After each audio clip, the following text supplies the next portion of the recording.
Printer की अगली category है 3D प्रिंटर।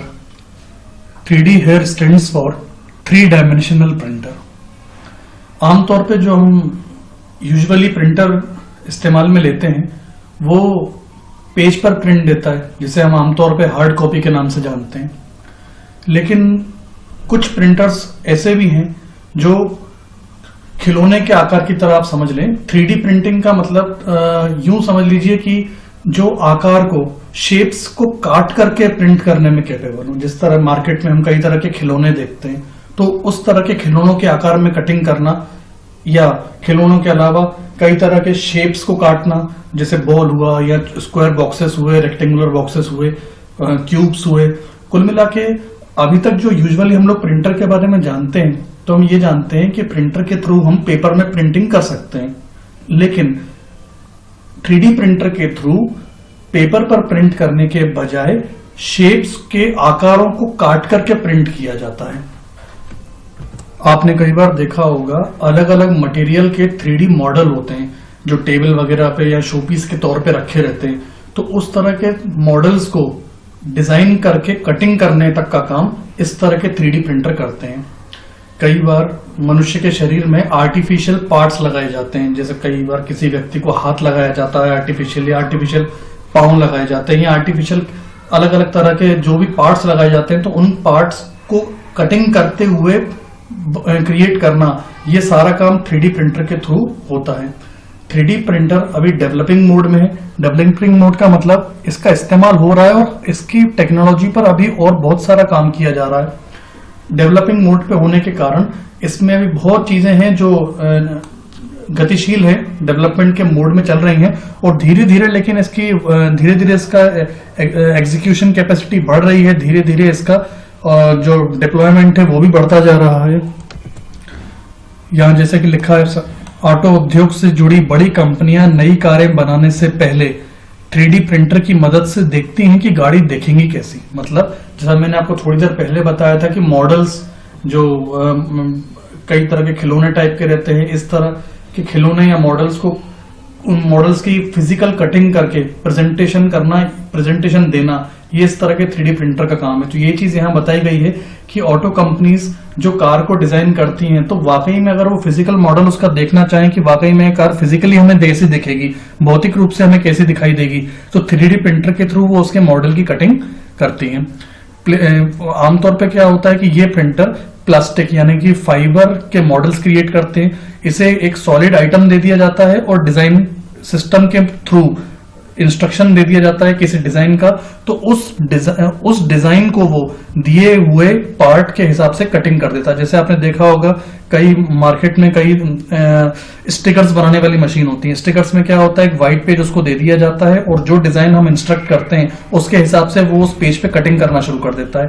ठीक वैसे ही इसको सॉलिड मटेरियल दे दिया जाता है, प्लास्टिक, जो कि यूजुअली फाइबर या प्लास्टिक का होता है, और डिजाइन का इंस्ट्रक्शन ऐसे कंप्यूटर के द्वारा दिया जाता है, इसको मतलब 3D प्रिंटर को। तो ये 3D प्रिंटर उस दिए हुए सॉलिड ऑब्जेक्ट को डिजाइन के हिसाब से कटिंग करके प्रेजेंट कर सकता है। ये ऊपर इस तरह की मशीन को यहां पर रिप्रेजेंट किया गया है।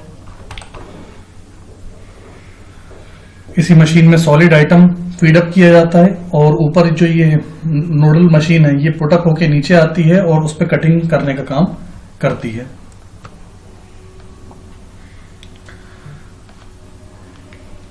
नट बोल्ट, खिलौने, छोटे मोटे पाइप और विज्ञान के जटिल नमूने मतलब मॉडल्स 5 से 45 मिनट के अंदर घर पर ही बनाए जा सकेंगे, ऐसा 3D प्रिंटर्स को लेकर एक्सपेक्टेशंस हैं। जैसा मैंने बताया कि ये अभी डेवलपिंग मोड में है, धीरे धीरे ये और अच्छे तरीके से डेवलप होता जा रहा है। वही चीज यहाँ पे बताई हुई है कि कंपनियों को उम्मीद है कि अगले 2-3 साल में प्रिंटर से जुड़ने वाली बाकी मशीनें बेहतर भी हो जाएंगी और काफी सस्ती भी। इस तरह 3D प्रिंटर का मार्केट भी फैलेगा और आम लोगों के लिए सस्ते 3D कैमरे भी बनने लगेंगे। अभी यूं समझ लीजिए कि जिस तरह हम लोग अपने डेली यूसेजेस के लिए प्रिंटर का यूज करते हैं, 3D प्रिंटर अभी फिलहाल हमारे डेली यूसेज के हिसाब से तो अवेलेबल नहीं है, लेकिन ऐसी एक्सपेक्टेशन की जा रही है कि आने वाले समय में टेक्नोलॉजी इतनी बढ़ जाएगी, टेक्नोलॉजी अपग्रेड हो जाएगी, तब 3D प्रिंटर्स के रेट हो सकता है काफी कम हो जाए और हम इस तरह के पार्ट्स को क्रिएट कर सकें। यहाँ पर यही चीज आप नोट भी कर सकते हैं कि कुछ वैज्ञानिक 3D प्रिंटर को बायो सामग्री का उपयोग करके मानव शरीर के कुछ अंग जैसे कि निचला जबड़ा, मांसपेशियां, कान इत्यादि बनाने के लिए उपयोग में लेते हैं, जो लगभग असली अंगों जैसे ही लगते हैं। इन बायो पार्ट्स को 3D प्रिंटर के द्वारा ही क्रिएट किया जाता है। तो ये कहा जा सकता है कि अभी के सिचुएशन में 3D प्रिंटर के थ्रू कई तरह के मॉडल्स क्रिएट करना और बायो टेक्नोलॉजी के क्षेत्र में, मेडिकल क्षेत्र में पार्ट्स बनाने के लिए इसका बहुत ज्यादा उपयोग में लिया जा रहा है। अगली कैटेगरी का प्रिंटर जिसे हम प्लॉटर कहते हैं उसके बारे में समझना होगा। तो यूजुअली हम जो प्रिंटर यूज में लेते हैं वो लिमिटेड साइज के प्रिंट निकालने में ही सक्षम होते हैं, लेकिन कई बार आप देखते हैं कि बड़े बड़े बोर्ड पर बड़े बड़े फ्लेक्स लगे हुए रहते हैं या बड़े बड़े नक्शों के प्रिंट निकाले जाते हैं, बांध बनाए जाते हैं, या मैकेनिकल और ऑटोमोबाइल इंजीनियरिंग से रिलेटेड गाड़ियों के पुर्जों के बड़े बड़े डिजाइन्स के प्रिंट निकाले जाते हैं। तो इस तरह के बड़े बड़े फ्लेक्स को प्रिंट करना या बड़े बड़े मैप्स को प्रिंट करना ये हमारे छोटे प्रिंटर की कैपेबिलिटी में नहीं आता है। तो मार्केट में इस तरह के प्रिंटर मशीन्स अवेलेबल हैं जो कि इस चित्र में दिख रही है। इस तरह की प्रिंटर मशीन्स के थ्रू यूजुअली बड़े बड़े मैप्स यानी कि नक्शे और बड़े बड़े जो फ्लैग्स आप होर्डिंग के बोर्ड पर अलग अलग तरह के फ्लैग्स देखते हैं वो सारे फ्लैग्स इस मशीन के थ्रू प्रिंट किए जाते हैं। इस तरह के बड़े प्रिंटर को यूजुअली प्रिंटर नहीं कहा जाता है, इस तरह के प्रिंटर को प्लॉटर के नाम से जाना जाता है।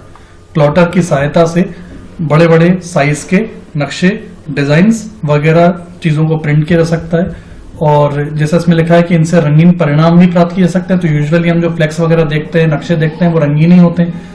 CMYK जैसा कि अदर कलर प्रिंटर्स इन 4 तरह की इंक का यूज करते हैं, ये प्लॉटर भी इन्हीं 4 इंक्स का प्रयोग करते हैं CMYK। यूं समझ लीजिए कि आकार में ये बड़ा है, इसकी कैपेसिटी ज्यादा है, लेकिन वर्किंग मेथड लगभग प्रिंटर वाली ही है। हार्ड कॉपी रिसीव करने के लिए अभी हमने सिर्फ प्रिंटर्स के बारे में समझा और हार्ड कॉपी रिसीव करने के अलावा भी कंप्यूटर कुछ और भी तरह के आउटपुट देने में कैपेबल होता है। तो यहाँ पर हमें उसी की बात करनी है। मैंने आपको बताया कि आउटपुट देने की जब बात आती है तो कंप्यूटर सिस्टम जो भी हमें विजुअल चीजें दिखाता है वो सॉफ्ट कॉपी कहलाती हैं, जो कि मॉनिटर या फिर हमें प्रोजेक्टर के थ्रू दिखाई देती हैं। जब कभी हम हार्ड कॉपी की बात करते हैं तो हार्ड कॉपी हमें प्रिंटर्स या प्लॉटर्स या 3D प्रिंटर्स के थ्रू हमें प्राप्त होती हैं।